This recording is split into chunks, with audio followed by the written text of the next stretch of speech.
Okay, everyone, I'd like to call to order the Town of Trumbull Zoning Board of Appeals meeting for Wednesday, November 5th, 2025. Can everyone please stand and join me in doing the Pledge of Allegiance? I pledge allegiance to the flag of the United States of America and to the republic for which it stands, one nation, under God, indivisible, with liberty and justice for all. Have all of the board members had an opportunity to review the minutes of last meeting? Yes. Do I have a motion to approve? Motion to approve. Seconded. All in favor? Moving forward, we're going to go a little bit out of order to accommodate one of the applicants. Application 25-25, 27 Stonelay Road, Magnus and Sharon Nalrud. Nalrud, please come forward. Yeah, I'm sorry, yeah. Commissioners present, Reali, Cantafio, DeCorpo, and then Commissioner Mayo, who has served 5 terms. Something like that. This is his last ZBA meeting, folks. Couple. Yeah, please come forward. Sorry. Just go ahead and state your name and address for the record, and then discuss your nature of your application for us, please. Good evening. My name is Sharon Nailrud, and we live at 27 Stoneley Road.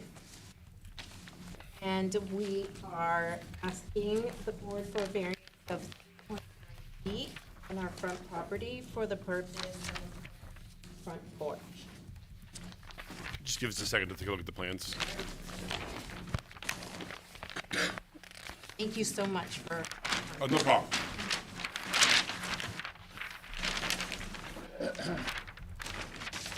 Commissioners to my right, do we have any questions for this applicant? Commissioners to my left, any questions? Thank you very much. Is anyone here present who would like to speak in opposition to this application? Please come forward. Is there anyone here present who would like to speak in favor of this application? Please come forward. All right, I'm going to close the public section of our meeting. Do I have a motion to approve? Seconded. Pretty minimal. All in favor? Yeah, I just wanted to just comment just on the application, and I want to appreciate the fact that the, I'm sorry, yeah, the voting members are present here. Yeah. so I just wanted to illustrate, in this application, the applicant did a nice job of preparing a letter in support of the application on their own behalf, and I think that's a good illustration of what to do when submitting an application on something so minor as this de minimis variance. So I just wanted to comment on that. Cool. All in favor? Passes unanimously.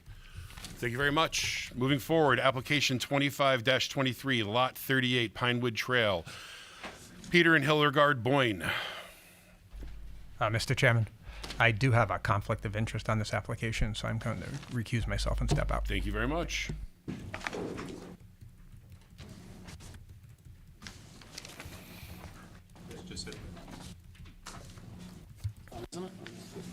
Oh, great. There we go. Okay. Chair, members of the commission, Chris Russo with Russo and Rizzio LLC, offices at 10 Sasco Hill Road in Fairfield, here on behalf of the applicant. First off, congratulations to everybody who ran and who won last night.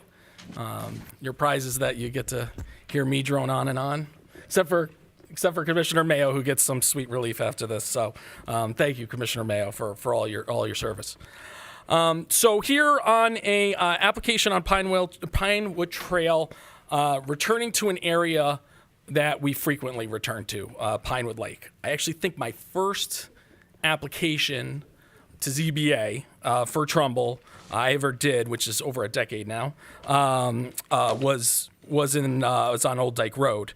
And I've had applications here since often. And I'm sure we're all familiar with that area.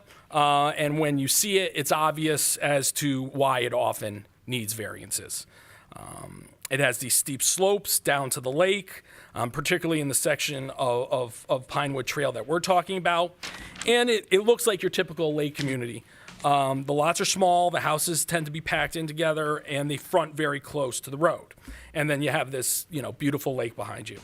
And it creates, obviously a wonderful charm there. The problem is that the lots and the dwellings are almost all non-conforming to the regulations. And so they often need variances, and that's why we return here a lot. This is already an established lot. I want to be clear on this. So it's already an established lot. There was a map filed on the land records that created, these Pinewood Trail lots in this neighborhood in 1942. This is the same lot as from that map. I have the deed for this property. I'll hand out to y'all, and then I will show you that map as well. So you see, it's its own separate lot. 70, created in 1942. The dimensions are the same. And one important thing I'm going to show you on that map, this is the map from 1942, recorded on the land records, important, but also adopted by the Town Plan Commission. So this is an approved map. Here, lot 70 is right here, 95 feet in width, same as what you see before you tonight. The lot you see here, it's called Parcel B, is the lot that's owned by the association, and then our neighbor to the north, 81 Pinewood Trail, they're right there. That's their lot. So it's a recorded, it's a recorded map. It's a map that was signed off by the commission, and it's from 42, so it predates the subdivision regs. But I think as a plan that's been map that's been signed by the commission, it's a valid lot. The other thing I'll show you too, handout here, that you can see, is that this lot has been paying taxes.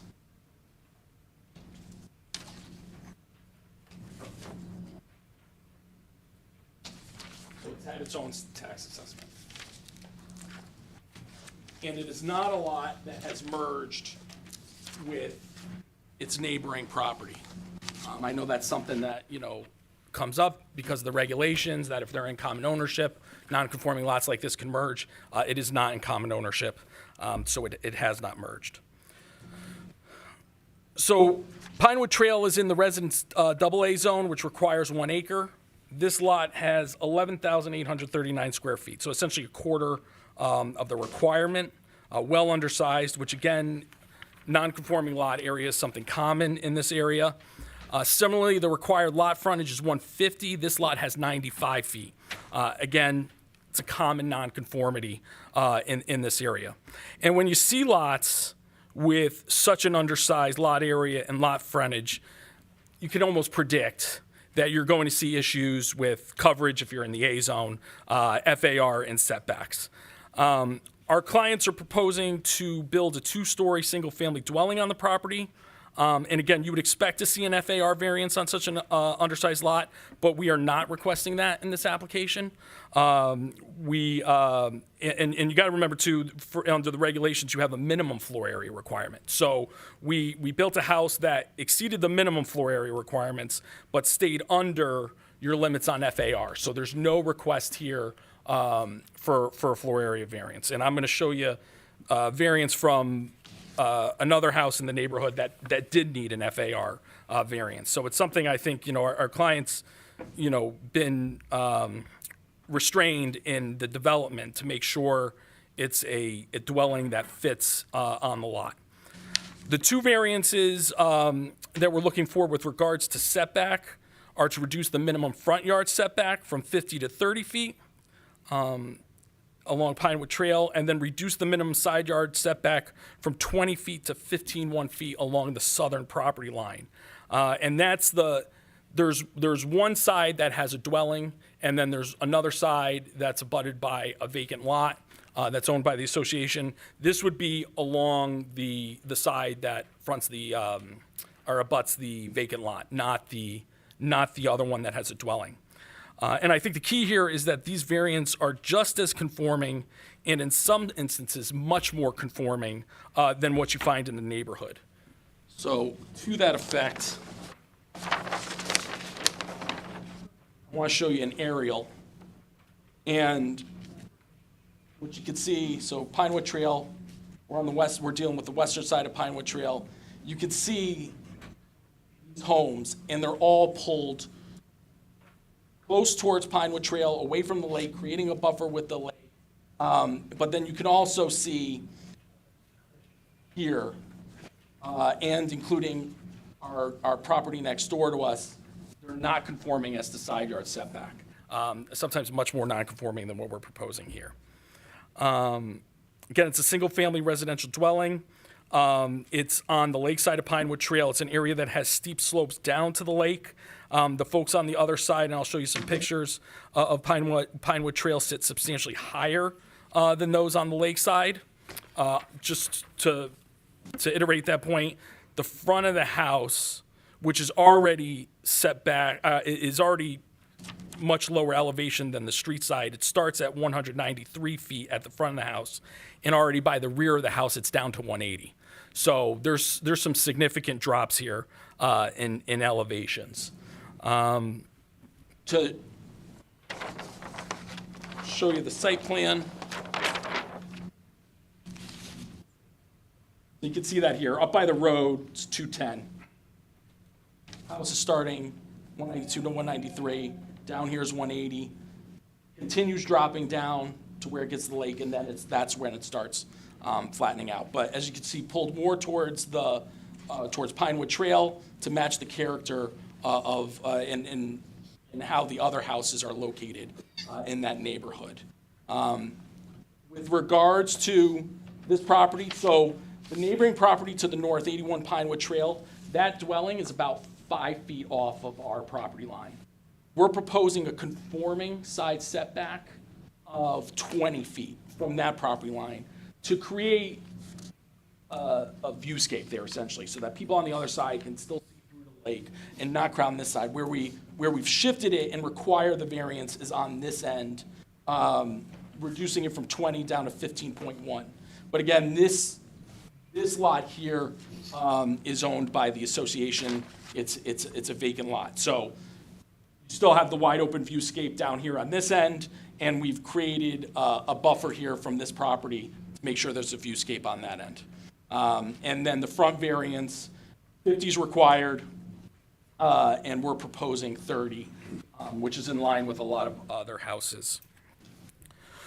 So just to show how these variances are kind of in character with the neighborhood, for the side yard setback variance from 20 down to 15, the next 23 residential dwellings north along Pinewood Trail from the site have non-conforming side yard setbacks. With 97, 103, and 143 Pinewood Trail sitting directly on one of their respective side yard property lines. I talked about the neighbor to the north.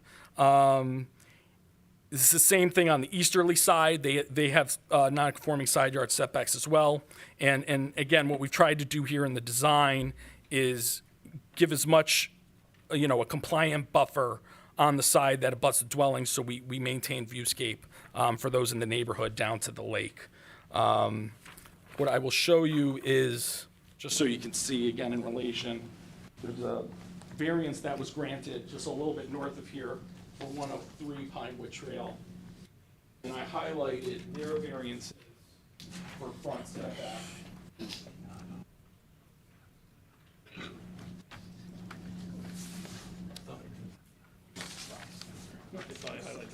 I'll read it out to you.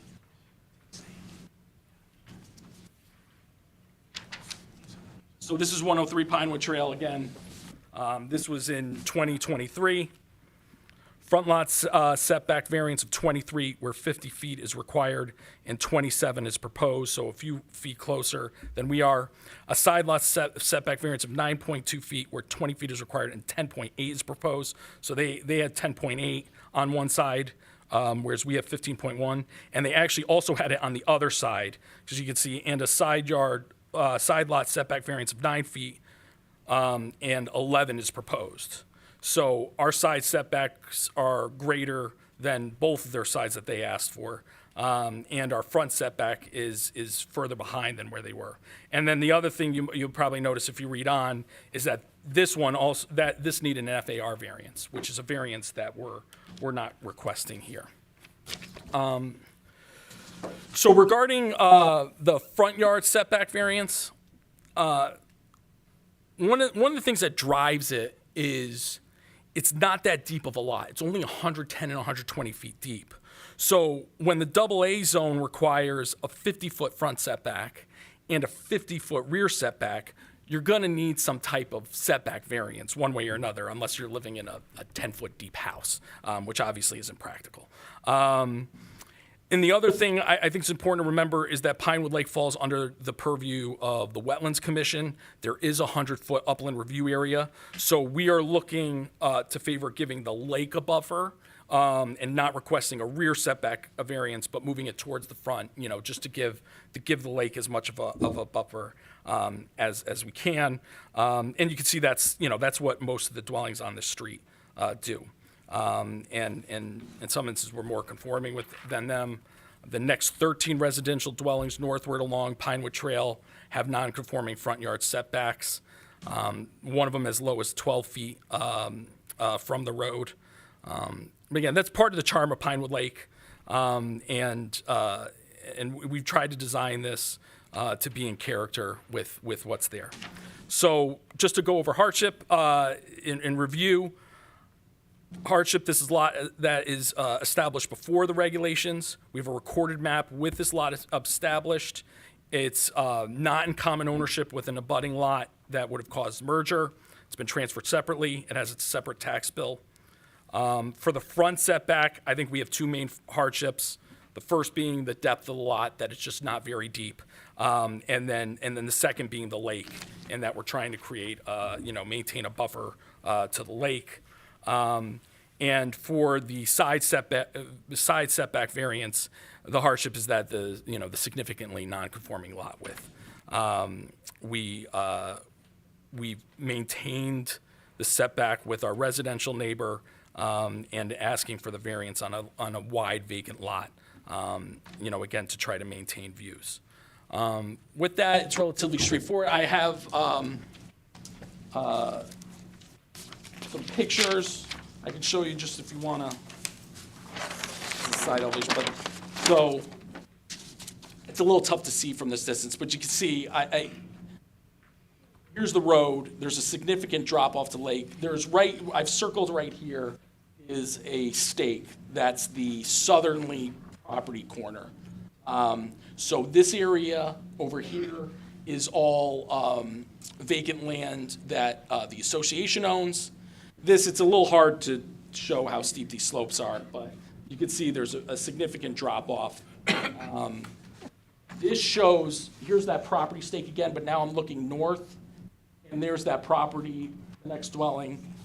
Next to it again, you can see how far it drops down before you actually get to the house. And then these are in the neighboring area. These are the houses across the street. Again, they sit at a higher elevation looking over, then it drops down to the street, and then it further drops down to our site. This is the house that I provided the variance for you. You can see it's, it's pulled close to the road, and it's also right along its side property line. And then I just gave you examples here. Again, as you drive down that road, you have a lot of houses that are pulled close towards the road. And that's basically it. We're happy to answer any questions you might have. Commissioners to my right, any questions? Well, first, we want to thank you for a rather thorough presentation. You hit on all the high points there. Try. And the lack of a variance for side yard to the north, adjacent to 181 Pinewood Trail is good, noting that it appears that, and I, having drilled the neighborhood and also looking at the, I see that are they right on the line there? Is there, what is the setback from 81 from the property line? We measured it on the GIS, and it looked like it was on the town's GIS system. It looks like it's about 5 feet off. Okay, because my GIS, It's like Yeah, right on the it's a line. little, yeah, I know, Yeah. it's difficult. It's certainly closer than, than what we're proposing. It's not compliant. But look, I think with whatever theirs is, plus the 20 feet. Right. That's, good, keeping the 20 feet. I Right. think that's a good, yeah. that's very, very, very notable. I also note that, from your front yard setback, your variance there, that the house will line up with the other along the, along the lake side of Pinewood Trail. That's also good. Yeah, and keep that buffer against the lake, which I'm sure the Wetlands Commission will Have appreciate. we had any contact or feedback from the neighbors, immediate neighbors to the north? I or to the- haven't heard from anybody yet. I don't believe comments were made. I think somebody is here to speak on it. So, Raising your hand. happy, yeah, okay, great. So, yeah, we'll hear from somebody and happy to respond to any comments and concerns that they have. Okay. But we haven't heard from anybody yet. Thank you very much. No, thank you. Any other commissioners to my right would like to ask any questions of Attorney Russo? Yes, go ahead, thank you, Commissioner Mr. Rioli. Chair. Appreciate the opportunity to ask a question to Attorney Russo. So Attorney Russo, I noticed on the map, there is an old foundation wall. Was there a house on this previously? It's you unclear. explain that? Maybe, frankly, there might be somebody from Pinewood Lake who has some history that knows. We tried to dig into that. There was I think it's a 5-foot stone foundation wall. It is not, it doesn't seem like it's big enough for a house. There was an outhouse there, and there is a dock there. So, somebody was using it. I don't know if it was a full-blown house at some point, though. But, somebody was definitely, there were structures there. Great, thanks. I just was curious whether it was an actual house, and to your knowledge, there was not a house there. Yeah, and it doesn't, Correct? this foundation does not seem like it's big enough for a house. Perfect, But there was an outhouse with a moon on it, so somebody was using it. thank you. And then, to the best of your knowledge and belief, is the fact that the lake is adjacent to the rear yard property neighbor, is that considered a hardship? Maybe that can be considered a hardship? I think so. The next step for us would be to go to wetlands. And you could see here, I could highlight it for you, but, yeah, I do. Wait, hold on a second. This is the 100-foot upland review area. Right here. So there's no way we can get fully outside of it. You want to have a driveway that's long enough that you can fit vehicles in the driveway and in the garage you're proposing. Make sure you don't have cars on the street or anything. So we can't get it fully out of the upland, but what we've tried to do is get it as far away from the lake as practical. And that's what all the neighbors have done. So I do think it's a basis for hardship. You want to try to preserve that look that it has there. And, they don't have, certainly in this area in particular, they don't have houses overhanging the lake. It's not like that. So, we're just trying to keep in character with that. I do think it presents a hardship because I'm sure, I don't want to speak for the Wetlands Commission, but they always want me to try to get as far away as possible. Great, thank you, albeit long-winded, for the answer. Yes, thanks. There you go. Any other commissioners? Commissioners to my left, any questions? No question. Thank you very much, Attorney Russo. Is there anyone else here present who would like to speak in favor of this application? Please come forward. Is there anyone here present who would like to speak in opposition to this application? Please come forward. Please come up, state your name, and one at a time. Doesn't make a difference what order. Do me a favor, start by giving us your full name and address for the record, please.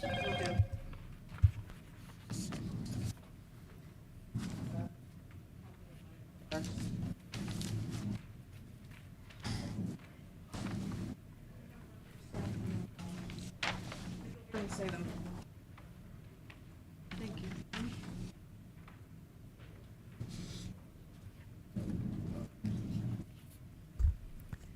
Good evening. My name is Louise Perkins. I live at 58 Old Dyke Road. I'm speaking this evening to register my opposition to application 2523 for Lot 38 Pinewood Trail based on two concerns. The first of which is sediment and erosion from construction on this steeply sloped property, and the second is the proposed side lot setback. As a resident of the Pinewood Lake neighborhood, I frequently walk Pinewood Trail, and I'm familiar with the applicant's densely wooded lot that runs steeply down towards the lake.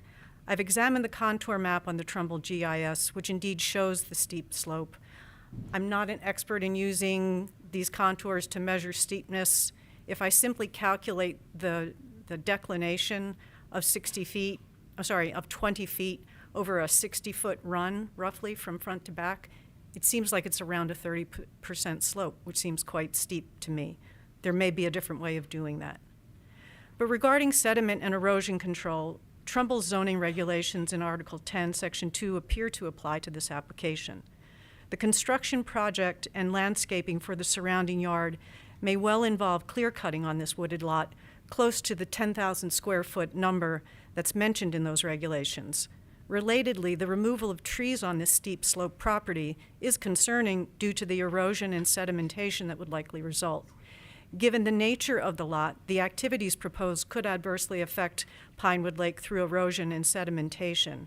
While I don't represent the Pinewood Lake Association in any way, as a member of the association, I can say that a considerable amount of money is set aside for periodic dredging and annual lake weed management. Both issues would be negatively affected by additional sedimentation in the lake. It appears that single-family dwellings may be exempt under Article 10. However, it also seems that the town engineer has latitude to require a plan to address sediment and erosion control when requested. I ask you as commissioners to please consider the above issues in your decision-making. My second concern relates to decreasing the side lot setback to 15.1 feet. Undeveloped land owned by the Pinewood Lake Association abuts one side of this property, as you just heard from Attorney Russo. Again, I speak as a member of the association and not on their behalf.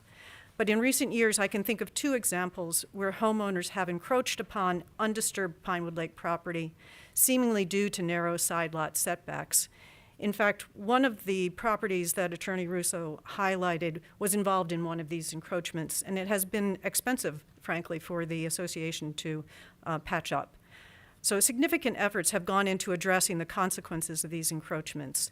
If this application is to be approved, is it not reasonable to decrease the building size by a few feet to preserve the side lot setback in order to minimize the potential for encroachment? In conclusion, given the issues relating to this steep wooded site and variances needed to facilitate building a house there, I do encourage the Commission to deny the approval to this application as it stands. Thank you. Any questions? Would anyone like to address the concerns of Ms. Perkins? We're good. Thank you. Anyone else who is present who would like to speak in opposition to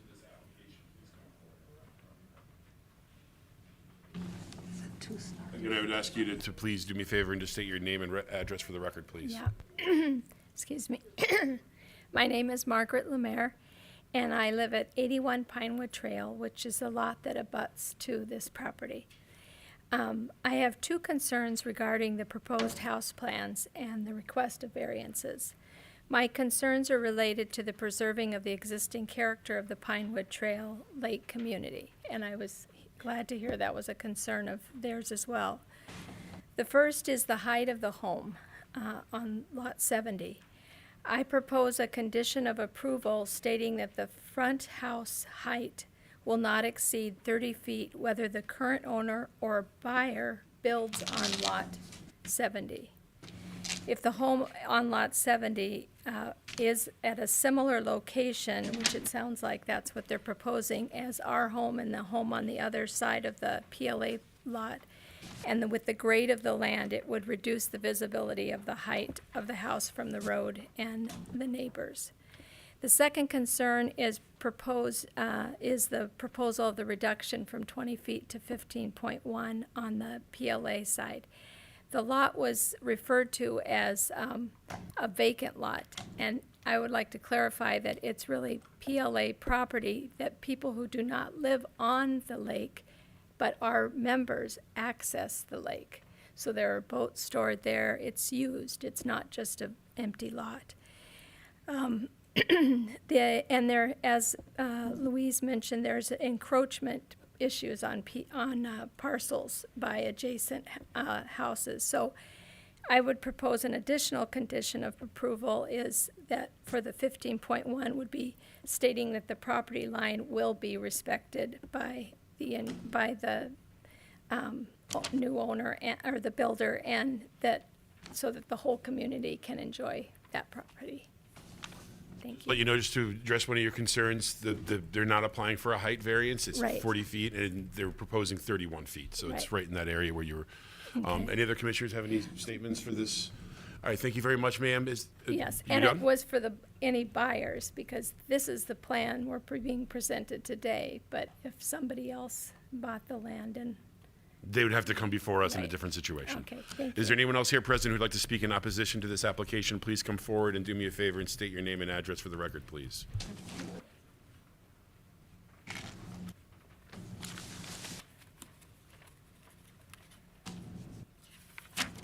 Sorry, I only have one copy.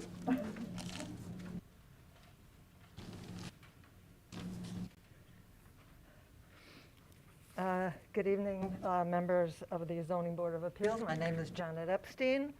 I live at 76 Old Dyke Road. I would like to voice my concurrence with the comments of Dr. Perkins expressed tonight and respectfully request denial of the current application 25-23. I speak as a resident of the Pinewood Lake community, not as a representative of the Pinewood Lake Association. This application poses risks to our shared natural resources, including habitat destruction and potential pollution. I'm also concerned about the cumulative effects of disturbances and delays implementing conditions of remediation, repair, and restitutions in applications like this that have been presented to our town's commissions.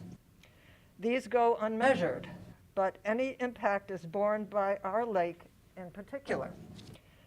I urge careful consideration of the sustainability of these resources and the long-term welfare of our community in your deliberations. Thank you for your attention and for your ongoing commitment to the well-being of our town. Thank you. Again. Is there anyone else here? Is anyone else here present who would like to speak in opposition to this application? Please come forward.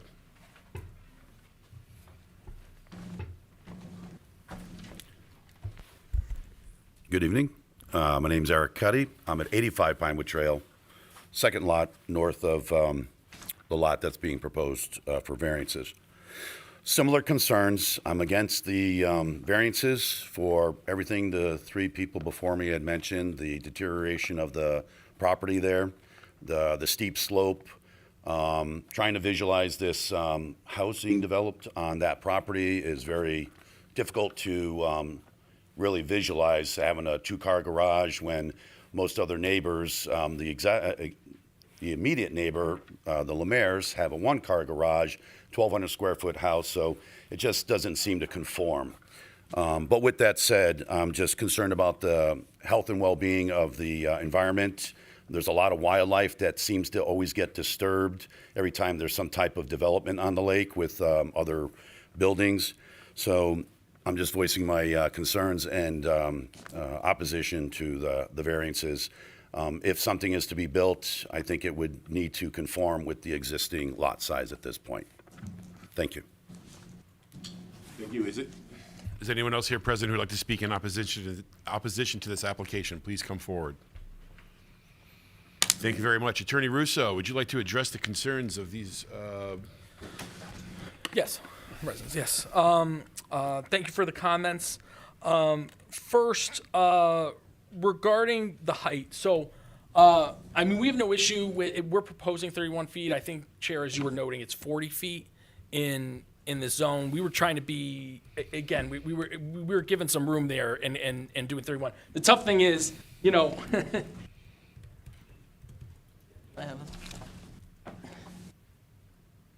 this here that you see here, this dashed line, is the building envelope. So, and it's so small. And so it's kind of like you either need to spread it out a little bit and ask for a setback variance, or you squish it and then you're gonna go up. So we've tried to stay well under the height restriction, but with that, we've tried to, I think modestly, come out 5 feet on this setback variance and still providing 15 feet. So still a decent buffer there. So, I mean, we would be happy to accept as a condition of approval that the variance is limited to the height that's shown on the plan, which is 31 feet. I mean, frankly, in my opinion, if somebody came back and wanted to build a 35-foot house, they would have to come back to you for a variance because they would be adding bulk within the front setback. So I think it's a bit redundant, but we don't have an issue because we're proposing a 31-foot tall house. So hopefully that addresses that concern. Again, regarding the encroachment, by staying as far away as we are, I think we are providing enough of a buffer there to ensure that we don't have a situation, because I understand what they're talking about. There were other dwellings that were much closer. Some of them are literally on the side property line, and that led to, I think, encroachment issues. But here, starting with a new construction dwelling, we have the ability, I think, to keep enough buffer and that they don't run into an issue like that. With regards to sediment and erosion control, I can assure you wetlands is going to pour over sediment and erosion control. We have that plan. I typically don't submit it with variance applications, but what I can tell you is that it calls for a silt fence to run all along down to the lake and all the way back up to ensure that there's no intrusion into the lake.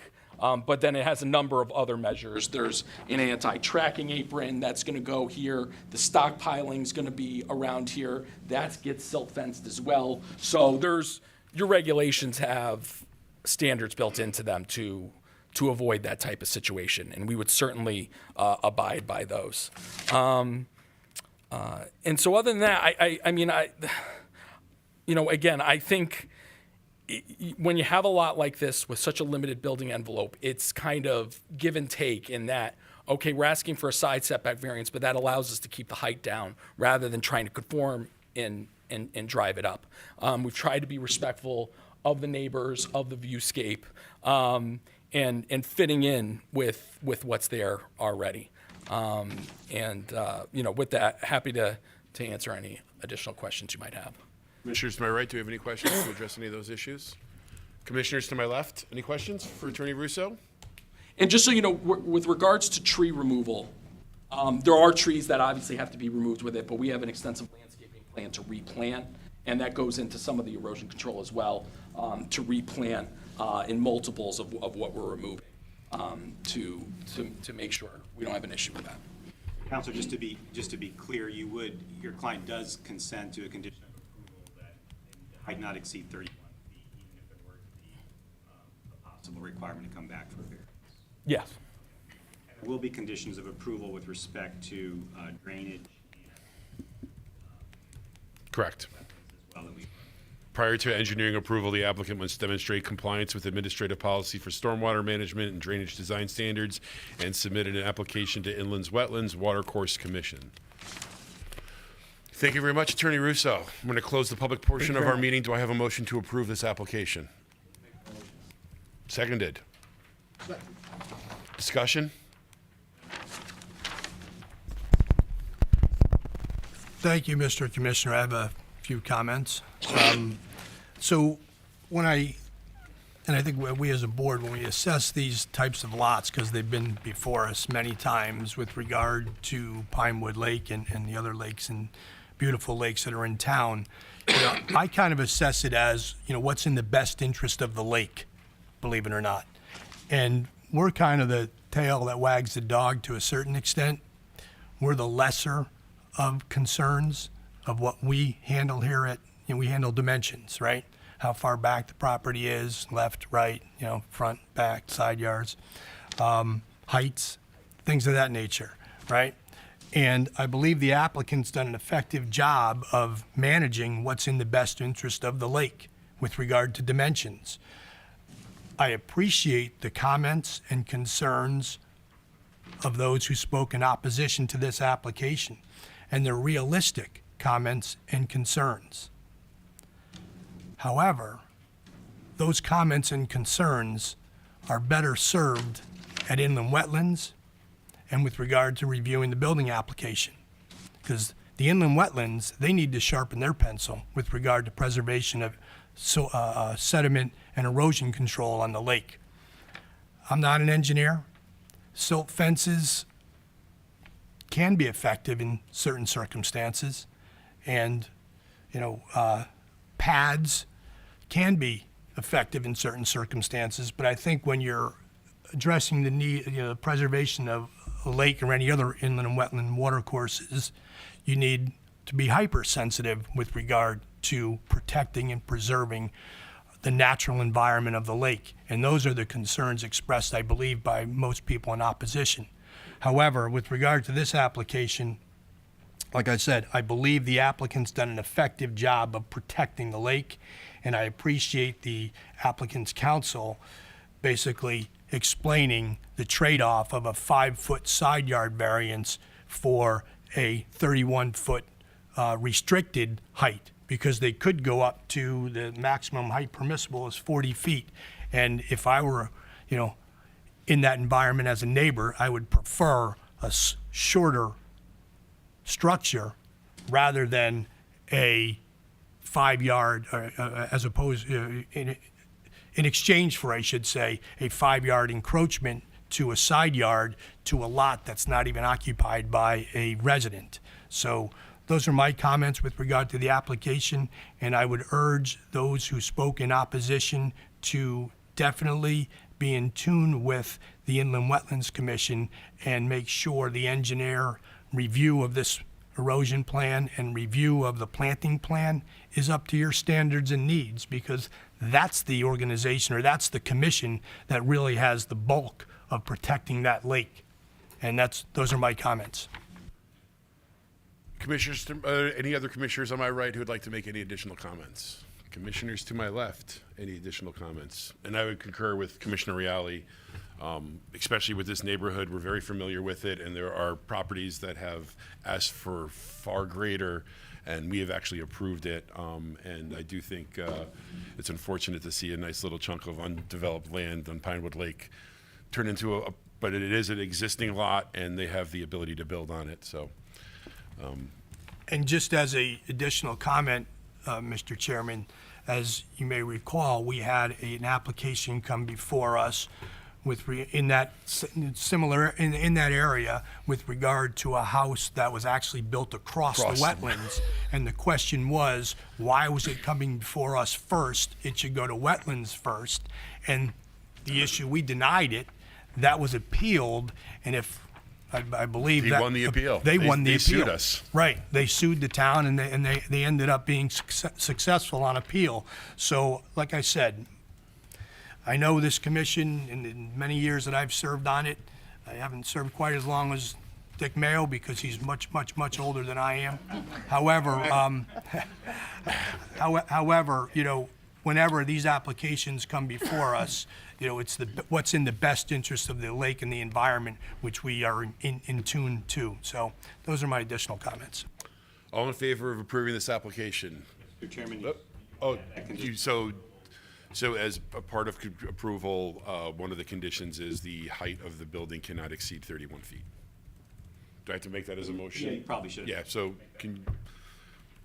So I'll make a motion, Mr. Chairman, to, as a condition to application 25-23 regarding Lot 38 Pinewood Trail, that the maximum height for a structure on that property shall be no more than 31 feet. seconded? All in favor? Of And the then- of the amendment, Of correct? the amendment. And then of the application itself, all in favor? Passes unanimously. Hold on, Attorney Russo. Prior to engineering approval, the applicant must demonstrate compliance with the administrative policy for stormwater management and drainage design standards and submit an application to the Inland Wetlands Watercourse Commission. Moving forward, application 25-24, 163 North Street, Mariana. Pronounce your last name for me? Lage. Lage. I mean, that's what I was going to go with, and I just should have went for it. For Jorge I've been Luis here a lot of Ribeiro Jr. Good evening, commissioners. My name is Mariana Lage. One I'm second, representing. DeCorpo. Sorry. No Go ahead, ma'am. Just state your name and address for the record, please. Mariana Lage, 106 Country Place, Shelton, Connecticut. I'm representing the homeowner. to 163 North Street. Yep. And we're seeking a 6.9 variance to the side lot setback. We want to do an addition in the back of the house, and we actually have 3 hardships. The first one is a pre-existing non-conforming condition, which is we're building this attached to the house, which already sits within a nonconformity. We have the angle of the house, because if it was a little shifted, if it was in the right angle, we wouldn't have to come before you, because this would, I have no idea why they would build a house at this angle. And the other one is we have a 16,000 square feet lot where 43,000 is required, so we can build, but we don't have enough space, so that require us to go into the setbacks. So, Commissioners to my right, do we have any questions for this applicant? Commissioners to my left, any questions? No. Just give us one second. I mean, it's obvious that this is a very odd lot on a corner. Okay, yeah. Thank you very much. thank you. Anyone else here who would like to speak in favor of this application, please step forward. Anyone who would like to speak in opposition to this application, please come forward. I'm going to close the public section of our meeting. Do I have a motion to approve? So moved. Seconded. Any discussion? I think it's just a funky sized lot and they're just trying to make the house a little bigger. All in favor? Passes unanimously. Ma'am, you passed, and before engineering approval, the applicant must demonstrate compliance with the administrative policy for stormwater management and drainage design standards and obtain a sanitary sewer permit. Thank you very much. Application 25-26, 6567 Main Street, J. Nawali, for Trumbull Super Stop and Shop Realty LLC.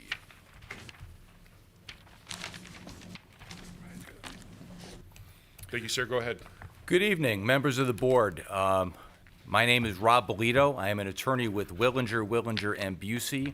Our office is located at 1000 Bridgeport Avenue in Shelton, Connecticut, and I am pleased to be here tonight to represent the owners and applicants of this property, Trumbull Super Stop Realty LLC. And I just would say it's not Super Stop and Shop, it's Trumbull Super Stop Realty LLC.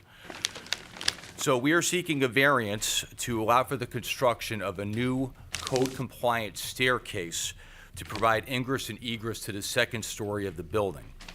Just by way of background, my clients own and operate the long-established gas station and garage and convenience store at 6567 Main Street. The gas station was previously known as Gene's Automotive, had been there for many decades, and my clients purchased it back in, I believe, 2017. Now, when my clients acquired the property, they bought a building that had 3 already built apartments on the second story. And they soon found out that the apartments were not properly permitted, did not go through the proper processes. So my clients sought to make things right. So last year, we appeared before the Planning and Zoning Commission, and we applied for a zone change.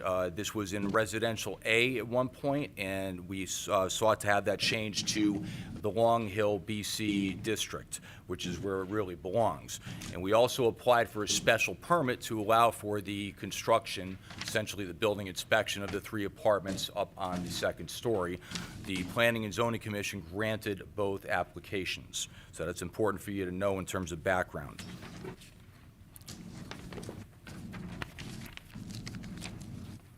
So when they approved the change of zone in the special permit, they were trying to, again, promote the mixed use on Main Street. It's a district now that they're looking to do mixed use, commercial, residential, and have just a very unique kind of zone there.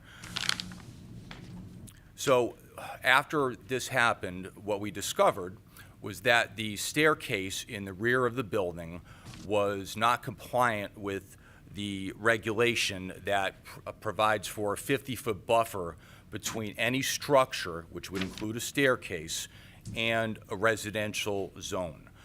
Actually, our staircase is, the proposed staircase is 39.7 feet, So we're asking for a variance of approximately 10 feet from the required 50-foot buffer. Now, the existing staircase is not code compliant. That's why it needs to be replaced. It's for safety reasons, to provide ingress and egress to the second story of the building. Also, because it's apartments, there must be two means of ingress and egress, as the fire marshal pointed out in their discussions with my clients.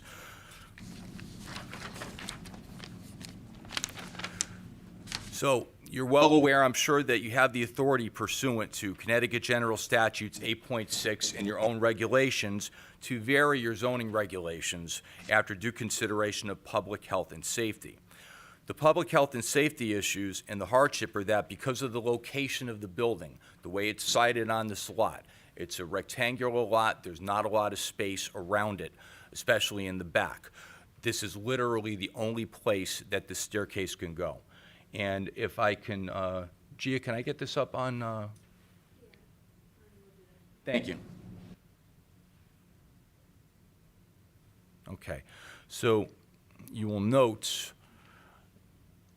about dead center of the plan here, that is where the staircase, the proposed staircase, will go. It's going to actually replace what already exists there.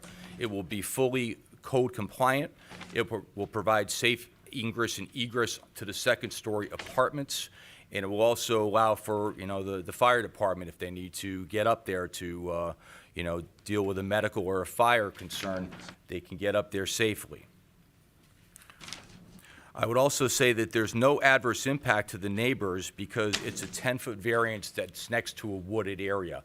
While there is a residential zone behind it, it's not like the house is, you know, right there looking at this staircase. It is actually a little bit further back, and there are trees that essentially block the view of the rear of this building.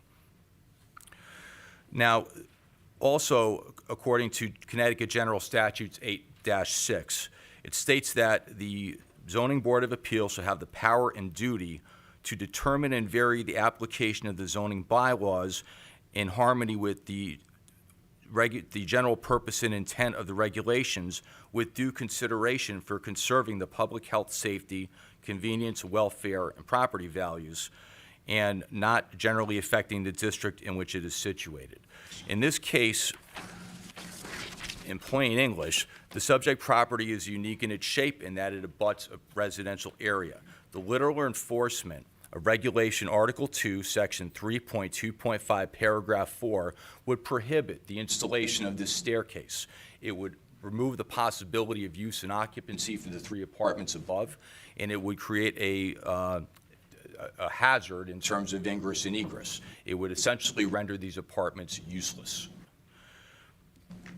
Also, I would point out that the approval of this variance would be fully supported by the Trumbull Master Plan, specifically key recommendation number 7, which states that residential development should continue to provide housing opportunities and address changing housing needs. And also specific to the Long Hill District, the master plan calls for a continued mixture of uses geared toward the local community rather than larger scale uses that draw from the region. That's precisely what these apartments are doing. They're providing necessary housing for the town as contemplated by the master plan. And these are 3 apartments, they're studio apartments, and they will provide necessary housing for either empty nesters, people just getting started out after, you know, going to school, getting their first job. It's definitely the type of housing that the town needs. Also, the proposed variance is in harmony with the character of the neighborhood without adverse impact to the neighborhood. My client's gas station has provided needed services for decades, and the occupancy of the 3 studio apartments above that this variance would allow will not affect traffic, health, safety, or property values. So in conclusion, I would say this application meets the standards of approval for a variance. My clients, sitting in the back there, I probably forgot to introduce them in the beginning, Mr. Kassem and Mr. Nawali, are here on behalf of Trumbull Superstop, and they've been providing very important services for the town and continuing a business that has been in town for decades. So from a practical standpoint, This will help my clients continue to provide services to the town and also provide needed housing for the town as well. So with that, I would invite any questions. Commissioners to my right, any questions for this applicant? Go right ahead, Joseph. Or, So, thank you for your presentation. Thank you. I did have, looking at the staff report, it's not clear to me. Like, one of the staircases was installed, they say, and then without town approval, and then was modified to meet building code requirements. And the applicant is coming to the board retroactively for variance approval. So it sounds like it's all new staircases are gonna be installed. That's correct. Okay, so this is really just the current state is the photo. Current Yes. state shows a staircase which will be removed and replaced as called for on the plan. Yes, that's correct. Thank you very much. No further questions.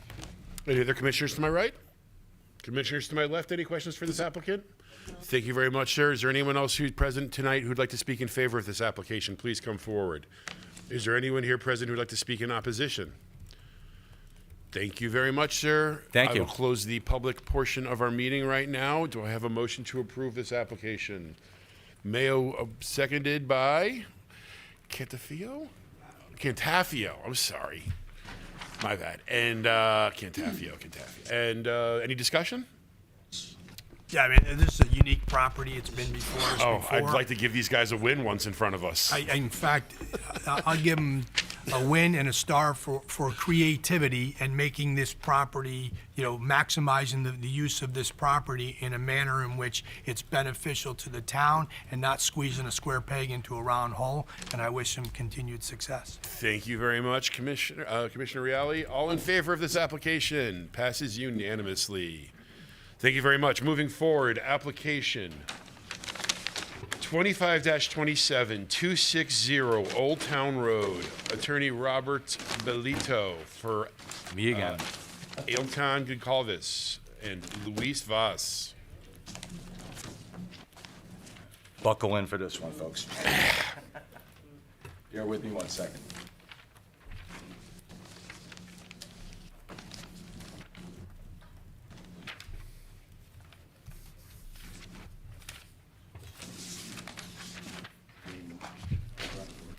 Mr. Chairman, with your permission, may I hand out Please. some exhibits?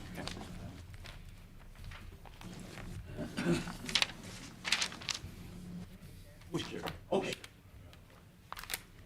Thank you.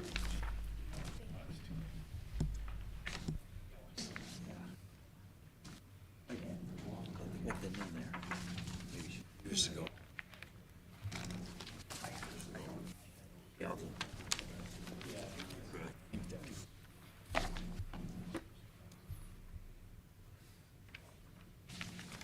Gee, I think I already fouled this thing up.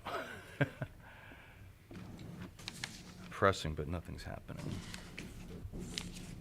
Oh, wait, I think I got it. There we go. Thank you.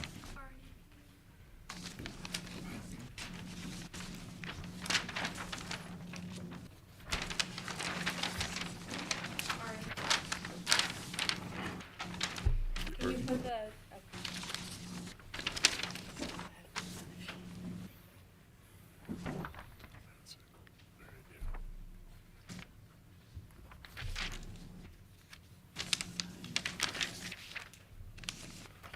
I should have had this in a landscape.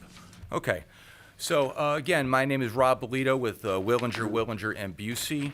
I'm here representing the applicants and the owners of the property, Elton, also known as Paul Goncalves, and Louis Vaz. We are seeking a variance for a number of things, mainly bulk standards in Article 3, in order to subdivide a single lot into 2 building lots upon which 2 single-family houses will be built. Now, Brian, did you want to address that? No, I would say present your application, and then we can Okay. fair address it enough. at the end if it gets that far. So what we're specifically looking to do, and this is a somewhat long list, but I'll give it to you. So we're seeking a variance of the Article 3 bulk standards as applied to properties in the Residence A zone. Specifically, to vary minimum lot area by 14,960 square feet for Lot A, and then for Lot B to reduce it by 15,780 square feet. Also to vary the minimum road frontage from 125 to 74.20 for Lot A, and from 125 to 60 feet, which would be a reduction of 65 feet for Lot B. Minimum front yard from 50 feet to 21 feet for Lots A and B. Minimum side yard from 20 feet to 15.5 feet. That's a reduction of 4.5 feet for Lots A and B. Minimum rear yard from 50 to 36 feet. It's minus 14 feet for Lots A and B. Maximum lot coverage, 25% to 27.5%, which is an increase of 2.5 for Lot B, only Lot B. And then a maximum floor area ratio from 0.29 to 0.346 for Lot A, and then from 0.29 to 0.393 for Lot B. Now, by way of background, my clients are local builders who specialize in building modest-sized, single-family homes that complement and fit into the neighborhoods in which they're located. They're not big box builders. This isn't Toll Brothers. They're looking to do type of houses that fit in with the neighborhoods and that complement the style and types of houses that are in the neighborhoods. Now, the handout that I gave you, you'll see on the front page that kind of sad-looking shed thing. That's actually what's there now. That's the existing lot. And it's actually a single-family home, one bedroom, one bathroom, has approximately 540 square feet. And you'll also see that it's a pretty big-sized lot. In fact, it is one of the largest lots in terms of area, square footage, and meets and bounds in the entire neighborhood. What you'll see on page 2 of the handout is a aerial view. Attorney Bolito, if I could just correct the record on that. Please. That structure on that property has since been demolished by the owners. Okay. Thank you. It was there. All right, so on page 2, you will notice that there is an aerial view of all of the houses and lots in the immediate neighborhood. Our lot, 260 Old Town Road, is down in the left-hand corner, and you will see it is surrounded by significantly smaller lots. Our lot has approximately 100 feet on north and south, and then 134.20 and 122.20 on the east and westerly boundaries. Most of the other lots are in the 50-foot range from east to west, and 75. They have 100 on some, but this is by far the largest lot, and that is the issue that we're facing here. What my clients are looking to do is to build 2 single-family homes, and I will pull up the, hold on one second. I'll tell you, with technology, I know just enough to be dangerous.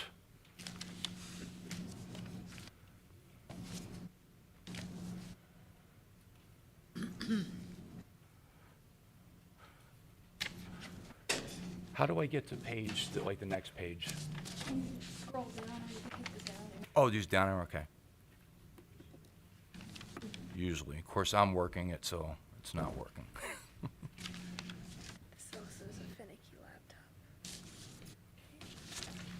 So then I could just scroll down from there? Yeah, just 2 fingers. Okay, 2 fingers, got it. Thank you very much. Okay. so- Attorney Bolito, if it helps, all the commissioners do have a copy of the survey in front Okay. of them. Yeah. Thank you, I appreciate that, Brian. So I just wanted to highlight the elevations because this shows you the type of house that my clients are looking to build. This is not a McMansion. This is not something that's out of character with the neighborhood. It's something that actually fits in quite nicely with the neighborhood if you look at the other pictures of other houses in the neighborhood. Now, again, as you know, the legal hardship that exists is established by Section 8.6 of the general statutes and by your regulations you have the power and duty to determine and vary the application of the zoning regulations in harmony with their general purpose and intent, owing to conditions especially affecting such parcel but not affecting generally the district in which it is situated. and would result in exceptional difficulty or unusual hardship. Now, in this case, what my clients are looking to do is to build 2 single-family homes. They have an oversized lot that would, given the regulations, if they were strictly applied here, would not allow them to do 2 houses. Yeah, they could do 1, but it's going to be on an oversized lot and look completely out of character with the neighborhood. It's going to stick out like a sore thumb. So I would point out that the property is located in the Residence A zoning district, and as I mentioned earlier, it measures approximately 100 feet on the northerly and southerly boundaries and 134 feet, 122 on the west. It's larger than virtually all the properties in the immediate vicinity. My clients are looking for no more than the neighbors in the area have. As a result, the doctrine of fundamental fairness should be applied to permit the applicant to construct these 2 single-family residences on the property. The doctrine of fundamental fairness has been utilized by Connecticut courts to grant equal treatment to owners of property in neighborhoods. The subdivision would also be fully supported by the Trumbull Master Plan, again, key recommendation number 7, which states residential development should continue to provide housing opportunities and address changing housing needs. The houses that are going to be built here are modestly sized and conform with the character of the neighborhood. Also, the proposed variance is in harmony with the character of the neighborhood without adverse impact to the neighborhood and will not affect traffic, health, safety, or property values. We're talking about 2 single-family homes. They will have driveways going out onto the neighboring street. So, in conclusion, this application meets the standards of approval for a variance, and granting this application will create 2 much-needed housing units in compliance with the master plan and with no adverse impact to the neighborhood. So with that, I welcome your questions. So, just from your brief synopsis, I mean, the way I interpret it is that your hardship is that you have the biggest lot in this neighborhood? Yes, essentially that is correct. That's the hardship. Okay. Commissioners to my right, any questions? Yeah, I'll go right to the elephant in the room. Is it an economic hardship? Explain to me why it's not simply a hardship that you want us to find so that the owner gets 2 lots instead of 1, which would be more beneficial in an economic manner for the applicant. Explain that to me. Thank you, and that's a fair question. As I'm sure you know, economic hardship is not legally sufficient hardship. You can't just say I could make more money by having 2 lots, and certainly I understand that. Where the hardship comes in is that the lot is essentially too big because of its siting, because of its location, because of the size of it. Too big really for 1 single house, but it's too small for 2 houses, as the regulations currently apply. So it's a hardship in that you have a uniquely situated lot, unlike most of the other lots in the neighborhood. And in order to provide the necessary housing and compliance with the master plan, 2 houses make sense on this lot.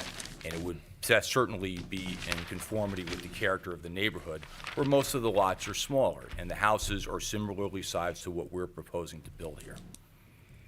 And I presume your client is going to sell both of those houses, correct? That's my understanding, yes. Okay. Any other commissioners to my right? Any questions for this applicant? Commissioner Rosansky, please go ahead. Yes, thank you for the presentation. Certainly. I would concur that the proposed buildings that are being proposed are in character with the neighborhood to the east, which are largely undergoing renovation and becoming workforce-type housing, Yes. I think we call it. And that type of housing is certainly needed. The houses to the west are, we've got a couple letters here that maybe we will get into later, but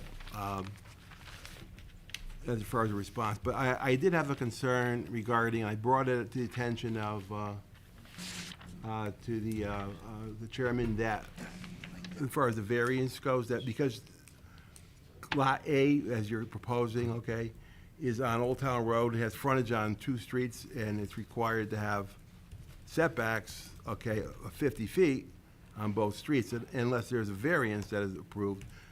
but you didn't apply for a variance, and you didn't show that in the application. Will you comment on that?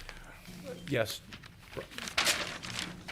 Yes, Commissioner, we did speak about that prior to the meeting, that it was measured and reported incorrectly on the survey and was not part of their application, and that if, in the event the application was approved tonight, they would have to come back and seek that single variance under another application because it was not publicly noticed.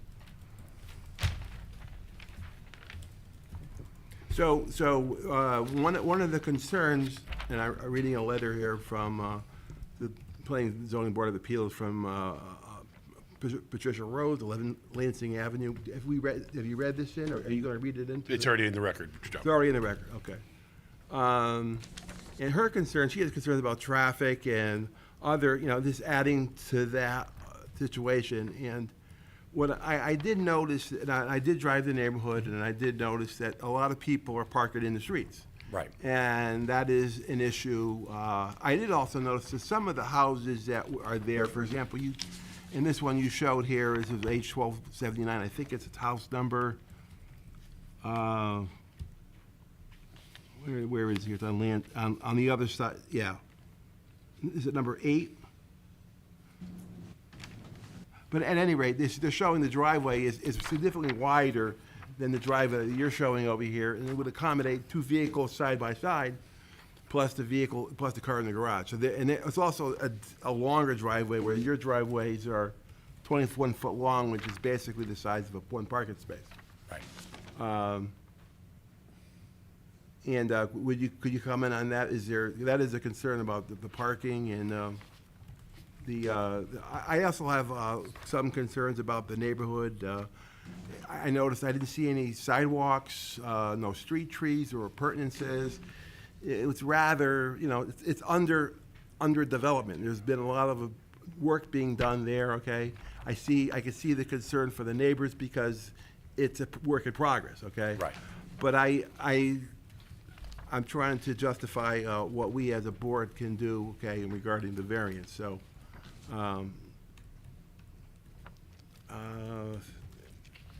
let's see. What else? Maybe, okay, I'll thank you very much, but I'd like to, if any response to the letters would be appreciated. Right. So anytime you're trying to get a variance, or anytime, frankly, you're trying to build something, neighbors often will worry about traffic and about parking, and those are fair concerns. However, that's not the same as having a traffic expert saying that, this is going to adversely impact the neighborhood. This street is lined with houses that are not large lots. They've been, had cars and been parking there for years. This is not something that's out of the ordinary for the neighborhood. There is sufficient area for parking. There is certainly not going to be any more traffic generated than, you would expect from a single-family home. Maybe trip out to the store, going to work, coming back home from work. We're not talking about a massive apartment complex where you have multiple cars going in and out of a, residential neighborhood. These are just 2 single-family houses with the vehicular uses you would expect to see in a single-family home. They are 3-bedroom apartments. Right. Similar size to the existing mid-century single-family houses mixed with ranches, raised ranches, I noticed, that are there. But they have deeper driveways, okay, and more parking, off-street parking, where these 2 only show, I can only fit 1 car in the driveway, 1 car in the garage. That's 2 cars. That's right. But, again, for a single family, these are, again, not meant to be McMansions. This is something that you would expect, a young family just getting started out in town would purchase. Or, even an empty nester who is looking for something a little bit more compact. So I think it's reasonable to expect that there would be, 2 cars, given the fact that there's 3 bedrooms in the house. If people were visiting, obviously they could park on the street. But I think that it's certainly not overly going to be impacting the neighborhood in terms of, vehicular traffic or in terms of parking. Thank you. Sure, thank you. Any other comments from the commissioners to my right? Commissioners to my left, any questions for this applicant? I have one question. Yes. Sorry. The house that's across the street on Lansing, on the other corner, what's the size of that lot? Because that looks, Yes, that's a fair point. There is Similar. one lot that is across the street that is a bigger lot, but that's an outlier as well, you know? And if you look at the majority of the lots in the neighborhood, they tend to be that kind of postage stamp looking lot. But you're absolutely correct, there is one other lot on that street that's larger than the other ones in the neighborhood. That's fair. because that block, yes, I understand. You know what I mean? Looks the same, but that doesn't, that looks like this one. Yeah. Okay, thank you. Commissioners, any other questions for this applicant? Is there anyone else? Thank you very much, sir. Thank you. Is there anyone else here present who would like to speak, in favor of this application? Please come forward. Is there anyone here who would like to speak in opposition to this application? Please come forward.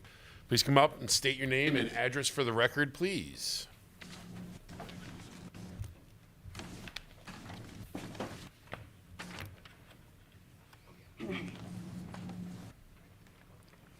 Carol Rose, 11 Lansing Avenue. I don't know how these people could be saying that lot is big. I ask you to come and look at my place, 11 Lansing Avenue. They're not even close to the truth on this.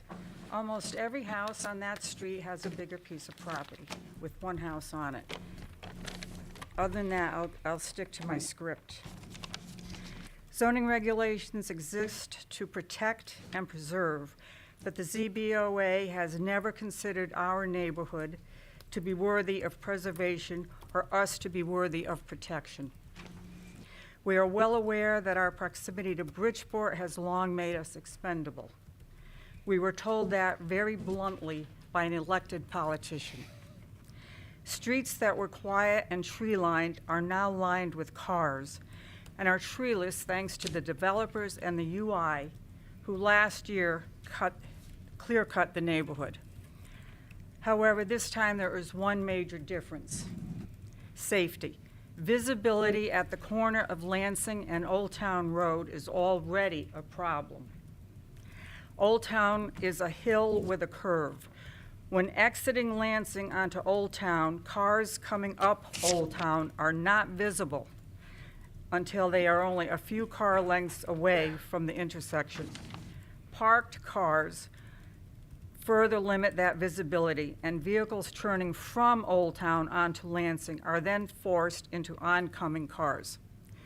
When cars are parked near or at the corners on Old Town and Lansing cannot see each other. I've had numerous close calls and have often had to go past my own street and use another street to get to my home. Making it worse, Bridgeporters often park on Lansing and the other streets on the Trumbull side of Old Town Road. There's nothing we can do about that. The lot in question is too small for even one house. The building that was demolished was not a house. It was built as a very small store. The town permitted it to become a residence when the store failed. Residents have been denied permission to subdivide their properties into lots that were much bigger than this parcel and that posed no safety problems. Why is this project even being considered? Have any of you gone to see the lot? I know at least one of you have, but I'd like you to see that lot and compare it to my property, the property behind me, as well as other homes on that street. Have you driven through the neighborhood in the evening or on weekends to see the number of cars parked in the street instead of in the driveways? Please, for the first time, do what is best for the people who live there and not what is best for a developer. If Baz takes a financial loss, that's his problem. His finances should not be our burden. He and others have already made a profit at our expense. Can you, for the first time, please say hands off and leave us alone? Thank you. Is there anyone else here present who'd like to speak in opposition to this application? Please come forward.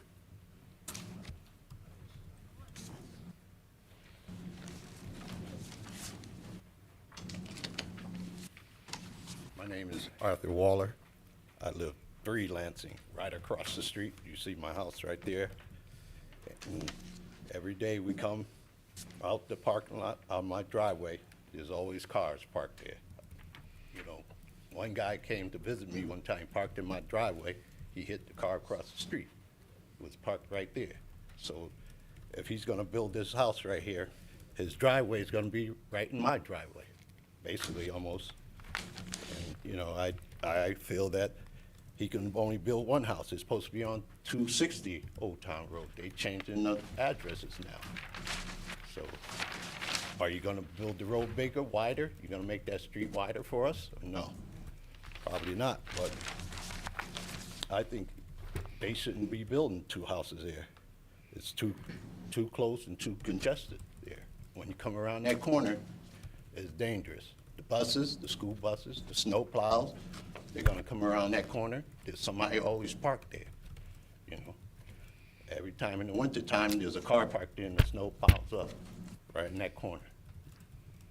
So, that's all I have to say. I just hope you don't prove it.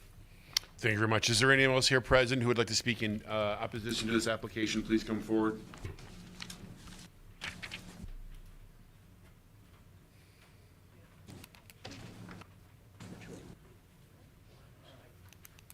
My name is Patricia Rose. I live at 11 Lansing Avenue, and I believe you have my letter. But I am angry, and I cannot believe what has been said about my neighborhood by a certain gentleman, saying that the lot is appropriate for 2 homes. It is not. Maybe 1, a modest home. And the other homes, the larger homes that were built along Lansing, were also fought, and we lost those because people just didn't care. The developer won. I'd like to read my letter, and then I will close. I am still and always will be vehemently opposed to the building of 2 additional homes on the corner of Lansing Avenue and Old Town Road. As stated in my previous letter from the other meeting that was canceled, this is a dangerous intersection regarding traffic and pedestrians. With the addition of 2 more homes and who knows how many more cars, this already narrow street will be even more dangerous. Delivery trucks, cars, and even school buses have difficulty navigating this narrow street. The addition of more cars parked on the street will only aggravate the situation. I know I will never again see the beautiful tree-lined street that was once my Lansing Avenue, but I do not want to see more parked cars and trucks making it an even more dangerous neighborhood to navigate. Thank you, and I hope you think about us for once. Thank you. Is there anyone else here present tonight who would like to speak in opposition to this application? Please come forward.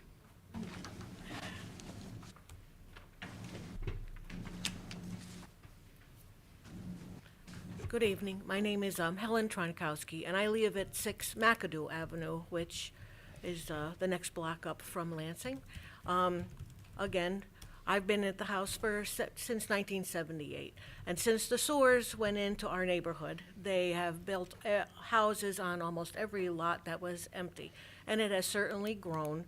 But as Patty said, the streets are narrow.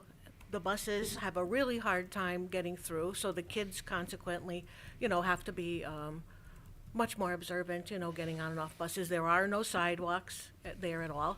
And there are a lot of cars parked on the streets, whether or not they have a driveway or not. I'm on an 80 by 100 lot. I have a little cape, This is typical of that neighborhood. We do not have 3-story homes except where like Patty said, 3 homes were built like McMansions, you know, on a lot that had 1 house at the time. You know, so our neighborhood is very congested. Old Town Road at 5:30 in the afternoon is almost impassable. You almost have to go around the block to Sylvan Avenue where the old firehouse was, you know, and get to the stop sign so you can get back down Old Town Road to go towards Beardsley Park. You know, we're very congested. Adding more homes is just not proper for our little place, you know. It is a big lot, you know, but there's a house down 1 block that had a fire, big piece of land, and they're just building a single-family home there. You know, it's lovely, and that fits into the neighborhood much better than 2 big houses. Not huge, but I think that they could simply build a nice home there and it would conform to the neighborhood a little better. Anyway, that's all. Thank you. Thank you, ma'am. Is there anyone else here present tonight who would like to speak in opposition to this application? Would you like to address some of the issues that were brought up by our constituents, please? Certainly. First of all, I want to thank you all for speaking. It's not an easy thing to come up here and to talk about something that you're obviously passionate about, and I hear you and I appreciate your comments and your concerns. They're legitimate and they're fair, so thank you for that. I grew up in a neighborhood like this in Fairfield, and a neighborhood that had modest houses, busy street, and over the years, increased traffic, congestion. My old neighborhood is barely recognizable now. Now, some would say that's for the worse. Some would say it's progress. Some would say that as time goes on, towns must evolve to meet the needs of new residents. That, you know, folks like me who lived in a neighborhood for years and years and years, you know, maybe people moving in who want to also experience the good things that a town has to offer, you know, they might need something a little bit different. The fact remains that you have to base your decision on the law. And while these comments are all heartfelt and, you know, certainly worthy of consideration, you have to follow the law. And if you are looking at the variances that are being requested, and you believe that we have met the threshold of hardship, and that we are trying to do something that is in character with the neighborhood, then that must guide your decision. And, you know, I'll just leave it at that. Thank you. Thank you very much. Any comments?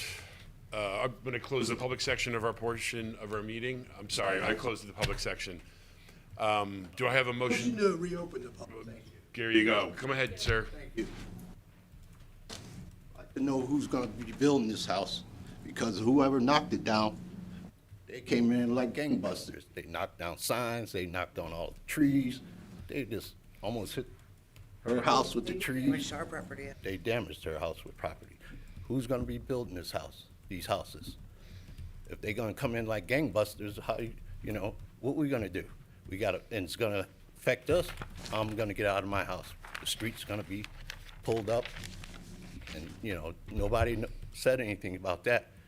You know, when they came, knocked everything down, just like that, with bulldozers. Didn't even have the right equipment to knock down trees. You know, they just came in there and did anything they wanted. So that's all I gotta say. Thank you, sir. What's your name and address? Oh, yeah, name and address again, please, sir. Sorry. But she has it. Gina My name has is it. Art Waller, 3 Lansing Avenue. Thank you, sir. Across the street. All right, I'm going to go ahead and close the public section of our meeting. Do I have a motion to approve this application? Seconded. Thank you. Yeah, the fact that the statement made that was the hardship is that this lot is too large for this neighborhood is the thing that I'm really stuck on. Also in the fact that driving through that area all the time, and I myself live on Madison Avenue, it's similar type of traffic to Old Town Road. There are required setbacks for corners like this, and it wasn't even in this application, but they would not fall within those setbacks. Does any other commissioners have anything they'd like to say? I mean, I just find this application a little way over the top with regards to subdividing. Commissioners, to my right, any statements? I'd like to reserve my comments to the end. Okay. See if any other To my left? commissioners have comments. Any statements? Commissioner Catafio, Commissioner Walkley, any comments? Commissioner Reale, please go ahead.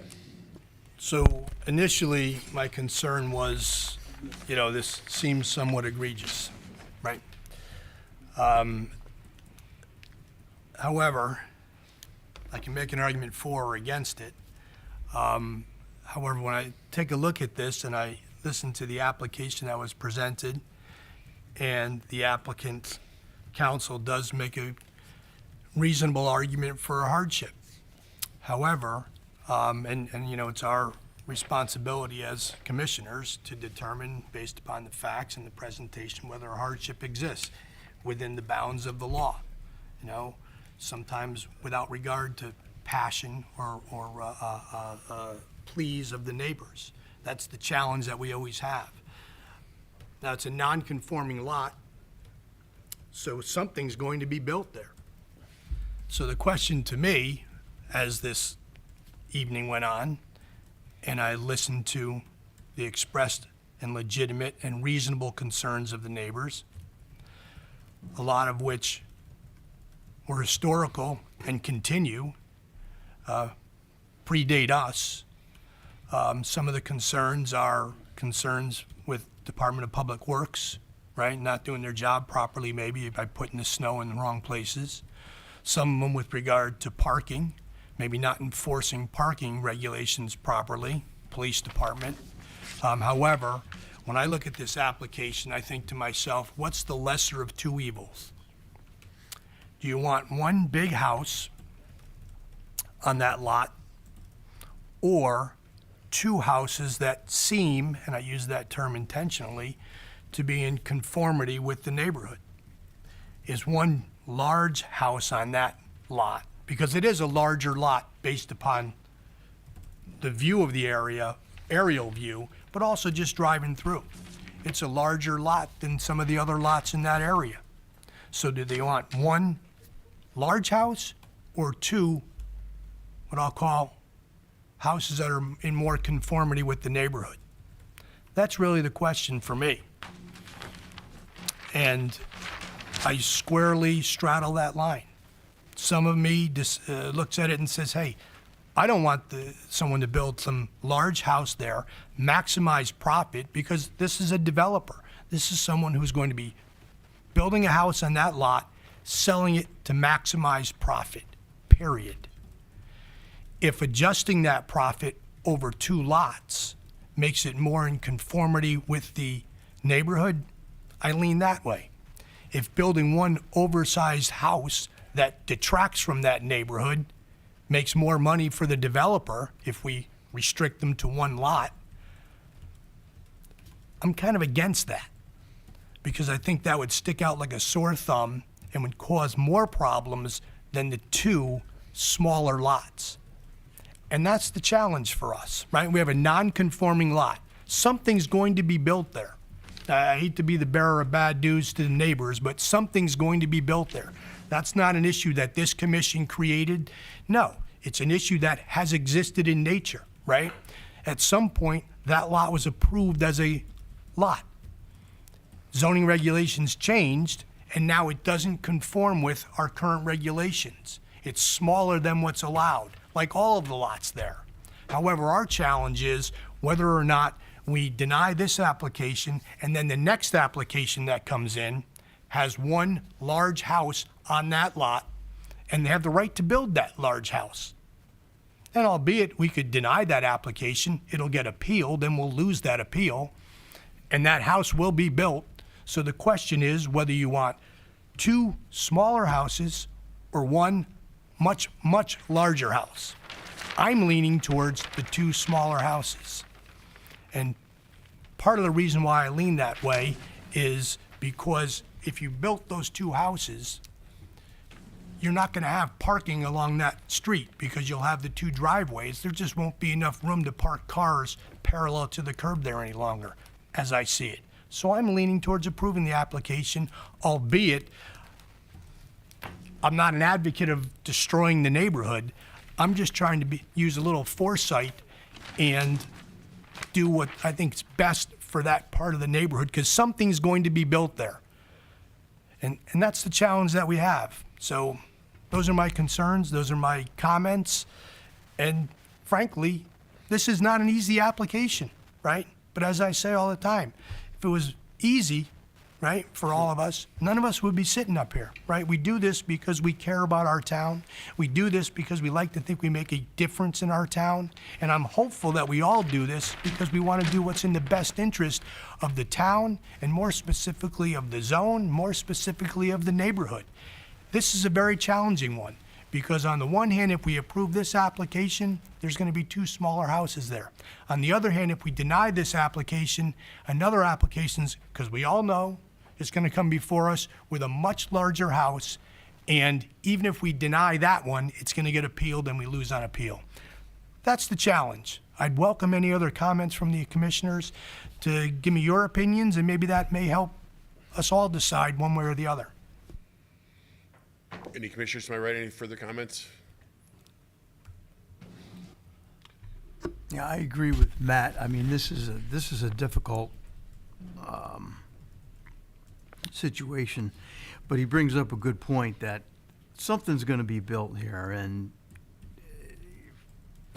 it's hard. Do you go with 2 homes, or do you go with or deny this application? I'm still struggling with it myself, but for what it's worth. Commissioners to my left, anything? Yeah, I mean, that's the first thing I thought. They can put a big giant box there. But again, too, with those situations, parking regulations get employed with one larger home for multifamily use. So, but I mean, I tend to, and the one thing that sticks out, like, because I go up and down that road all the time, and I know what it's like pulling out there. It's not, even if we did approve this, it's not, they have to come back to us again because they're not complying with the corner setback for traffic reasons. So I think I'm going to, I get what you're saying, Matt. I totally get it. I'm sorry, Commissioner Reale. But again, too, if it was it'd be a 4-bedroom cape that would end up there unless they try to build a monster box. And then that's a multi-family dwelling, and then there are other regulations that apply to that with regards to parking. So, right, and Chairman Saunders, you know, like I said, I haven't decided, frankly. Yeah. You know, I'm leaning towards approving it, and if they have to come back, then maybe we inquire as to some sort of traffic study. You know, I mean, that's not necessarily our purview, right? And maybe we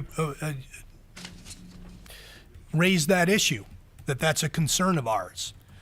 Now, this is a single-family residence, has to be on that property, right? It's an A zone, so it's it does have to yeah, be single it's an A zone, so it has to be because my concern also was, very frankly, my concern is the developer comes back out of spite and says, you know what, screw it, I'm going to put the biggest house I can put there because I'm going to maximize my value because I only get one bite at the apple. Yeah. Where in this case, I can make the argument that they came back with a reasonable plan, all things being considered, to take 2 smaller bites out of an apple, as opposed to coming back out of spite if we deny this application and coming back with one big house to maximize the value on that one piece of property, rather than amortize it over 2 smaller properties. And we know, because we've been doing this long enough, and as I mentioned earlier, with regard to that bridge house, which was a pathetic that it was, our denial was appealed and not upheld. I mean, I still can't reconcile that. But unfortunately, you know, the court systems decide the way they want to decide, and it's usually against us, despite our well intentions. So my opinion is approve the 2 smaller lots because I know the devil I've got with that. Whereas with the one, you know, vacant, let's just call it blank canvas, I don't know what to expect on the next application. That's where I'm coming from. Yeah, 90 feet by. Yeah, but just looking at this right now, I mean, it would be, if this was one lot and they built on it, they could pretty much It'd be 90 feet by 30 feet, so 2,700 square feet. is Hey, more buildable. importantly, can this applicant build 2 smaller houses? If that may be a middle ground, where you pacify the neighbors to a certain extent. I mean, I don't think these houses are that large. They're 30 by 30, right? Or 40 by 20, is that 29? So roughly 40 by 30, single-car garage under. That's not a huge house. Yeah. You know, if I'm living in that neighborhood, I'd rather see that than a house that's gonna be probably 65 by 45, which is not in conformity with that neighborhood as I see it. But that's just me. Any further discussion, commissioners? We have to come to a vote.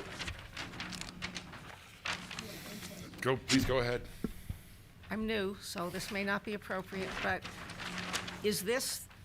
would this be the moment to suggest a traffic study, given that the concern of the neighbors is really regarding safety issues in terms of access, ingress, egress, children off of buses, or does that come from a different department? Typically, that's only for state roads that are state-run, correct? Or they're highways, it's not our purview, correct? I'm not sure that, Yeah. that the commission has the authority to. We Or the don't. building that But doesn't I'm get not sure. I built? can't It's say only either way. done when it's on Typically, we see them with 111 commercial Yes. properties, Yeah. on state-run roads. Yeah, it's just state-run roads that where that comes into play. And I may have misspoke, traffic study. Yeah. But more importantly, the concern for the traffic based upon these 2 lots being built, I believe that would be a building department issue, correct? As far as the Yeah. application for a building permit, they have to get all departments to sign off. Is that correct, How Attorney about this? Cordone?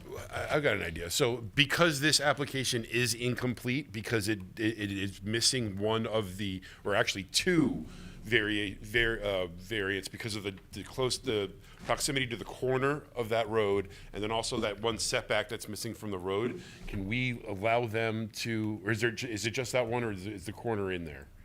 It's just the one. On It's the just the survey, one. it mismarked. Can we allow them to come back and say that they get another bite at the apple with the, is that possible? What you could do is you can continue the hearing, vote to continue the hearing.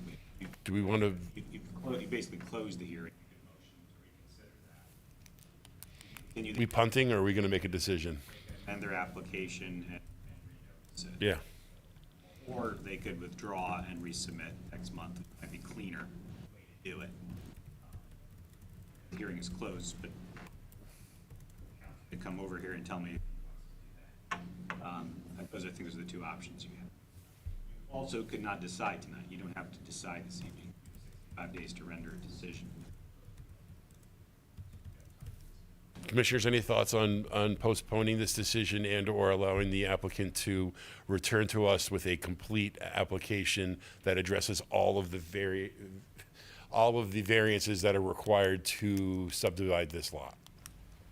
I'll tell you my opinion, which I'm never shy at telling you.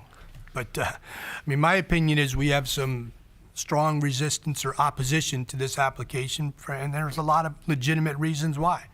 And, you know, I did my best to try and explain the nature of what our challenges are as a commission, notwithstanding your passion, pleas of opposition to this particular lot, right? But something's going to be built there. So my opinion is, why not allow the applicant to reapply with all the appropriate restrictions or variances requested. It'll have to get renoticed, and then when we decide once and only once. And during that time frame, the neighbors can digest what we talked about, so we're not rushing to judgment. And when we do make a decision, it's a final decision for our purposes. We don't have to wait for the applicant to come back and burden the neighbors with regard to another opposition for the same reasons that we already know about. So that's my opinion. Chairman, if I may. Go, please. Based on Commissioner Reale's last comment, what I suggest the commission do is table the matter. And the applicant can determine whether they're withdrawing the application, resubmitting, as Attorney Reale just stated, so that next month there's a application. So do I have a motion to table this application? If the applicant chooses not to do that, Then we'd make a decision. Before you. Exactly. All right, so I'll make a motion to table the application number 25-27 regarding 260 Old Town Road. Seconded, Cantafio. All in favor? Unanimous. Sir, thank you very much for your time. Our final application of the evening is application 25-28, 12 Nokomis Drive. Mariana Lage for Jonathan Esteli. Good evening, Commissioners. Mariana Lage, 106 Country Place, Shelton, Connecticut. We're applying to reduce the front setback where 50 is required, and we're proposing 48.7. We are only requesting 1.3. We're going to, if we're approved, we're going to construct an addition to the side of the house. We're not going to go into the side setbacks. We're just gonna follow the same setbacks that are there now. So we have a pre-existing non-conforming condition because the house already sits. The setback is already almost in the middle of the house, so that should be all. Thank you very much. Commissioners to my right, any questions for this applicant? Commissioners to my left, is there anyone out here in favor of this application? Please come forward. Is there anyone here in opposition to this application? Please come forward. Thank you very much. I'm going to close the public section of our meeting. Do I have a motion to approve? Seconded. All in favor? We don't need a discussion. Passes unanimously. Once again, I'd like to thank Mr. Mayo for 25 years of service. And welcome Nancy to our commission. Oh, I'm sorry, ma'am. Prior to engineering approval, the applicant must demonstrate compliance with administrative policy for stormwater management and drainage design standards and obtain a sanitary sewer permit. Thank you. Once again, thank you, Rich. You will be missed. And do I have a motion to adjourn? Seconded. Seconded, adjournment. All in favor? We are out of here. Let me know when that camera's off. Yeah. You need to have a key, yeah.